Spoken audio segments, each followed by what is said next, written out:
আসসালামু আলাইকুম। আমরা এখন আছি একটা বাঁশবাগানে। তো এখানে দেখতে পাচ্ছেন বাঁশবাগানে চায়ের আড্ডা। এরকম বাংলাদেশে আর কোথাও আছে কিনা জানা নাই। এই যে পাশে দেখেন বাঁশবাগান, একটা বড় বাঁশবাগান। এই বাঁশবাগানে এই চায়ের আড্ডার দোকানটা করা হয়েছে।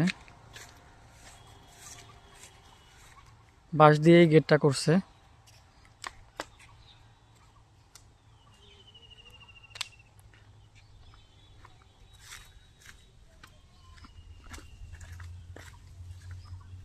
এটা হচ্ছে এই অঞ্চলে জবা বাঁশ বলে।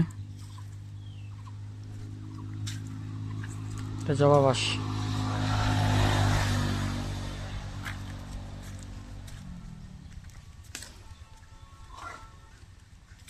এটা হচ্ছে বরক বাঁশ। এই দেখেন বরক বাঁশের করল।